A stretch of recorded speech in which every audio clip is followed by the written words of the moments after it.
Souvenez-vous des directives politiques adressées aux hôpitaux parisiens lors des moments pires, les pires moments des Gilets jaunes, où il était alors demandé aux soignants de communiquer à la préfecture les identités des blessés venant des manifestations.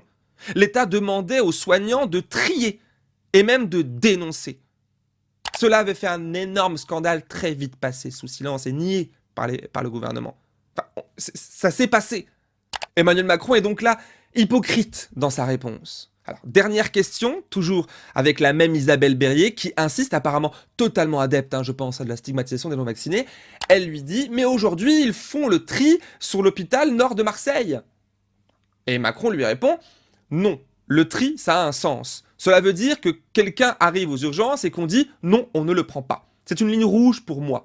Des pays ont vécu le tri au début de cette crise et on a dit à des parents, à des enfants, on ne le prend pas, on arrête, on ne lui donne pas sa chance. Nous n'avons jamais été confrontés à ça. Bon, petite parenthèse quand même, si, aujourd'hui en France et depuis des années et des années, des gens meurent dans les couloirs des urgences. Alors ils sont acceptés, pas de souci, mais il n'y a pas de place, il n'y a pas de soignants, il n'y a pas de lit, il n'y a rien, et du coup, il y a rien, il n'y a pas suffisamment, et des gens meurent après des heures d'attente sur un brancard dans les couloirs.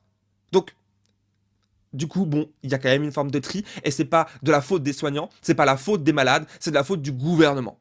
C'est le gouvernement qui prend la décision de mettre de l'argent ici, de les laisser dans les paradis fiscaux, de ne pas le mettre dans la santé. C'est le gouvernement le responsable. Voilà, bon, continuons.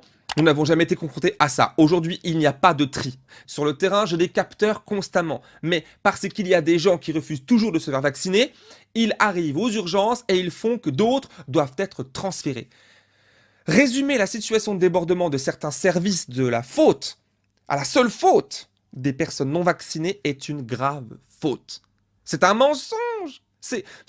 Et l'entendre de la bouche d'un chef d'État comme ça, là, c'est gravissime. On ne dit pas, je ne dis pas que l'arrivée de patients non vaccinés et atteints du Covid en réanimation n'est pas un facteur aggravant. Ça l'est. On dit juste que la situation de saturation est multifactorielle et d'abord, loin devant la responsabilité des non-vaccinés, causée par des politiques économiques et sociales qui détruisent méthodiquement les services de santé publique depuis des années. C'est précis.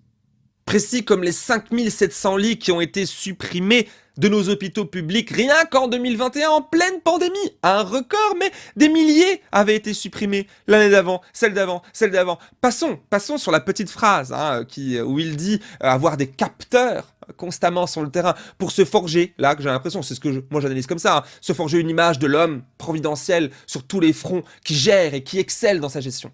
Parce qu'il a les oreilles, il est partout, il dort pas. Tu vois. C'est du Macron, c'est insupportable, c'est agaçant, plein de suffisance. Ça illustre surtout l'incapacité de se remettre en question, lui et sa politique.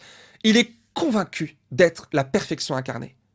Avant de conclure cette vidéo, qui j'espère n'est pas trop longue, j'aimerais vous faire entendre les propos que je pense raisonnables et rationnels d'Alice Desbioles, médecin de santé publique et épidémiologiste. Pour moi, les non-vaccinés ne sont responsables de rien. Il n'y a pas en fait de coupables dans cette pandémie parmi les citoyens. Il n'y a pas les bons citoyens et les mauvais citoyens, ceux qui ne contaminent pas et ceux qui contaminent. On le voit bien, ça a été rappelé par le professeur Megarban. Effectivement, même si la vaccination réduit un petit peu le risque de transmission, son réel intérêt, c'est de protéger les personnes à risque des formes graves. Et donc, je pense vraiment qu'il faut faire attention.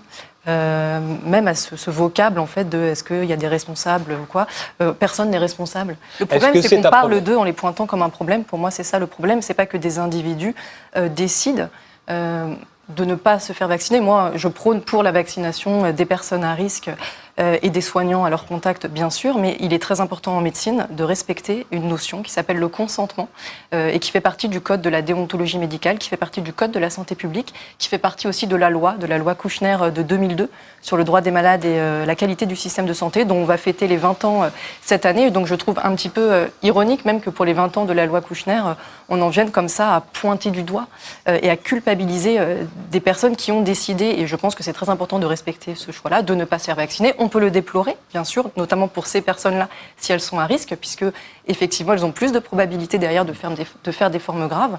Donc c'est effectivement une perte de chance pour ces personnes-là que l'on peut déplorer. Mais il est très important, et c'est d'ailleurs rappelé dans le code de déontologie médicale et dans la loi, qu'il faut respecter le refus d'une personne, que le médecin doit respecter le refus d'une personne après lui avoir offert une information loyale, documentée. Si la personne refuse les traitements, les investigations, c'est son droit le plus strict. Et je pense que l'on devrait vraiment revenir à ces fondamentaux de la médecine que sont notamment la notion de consentement.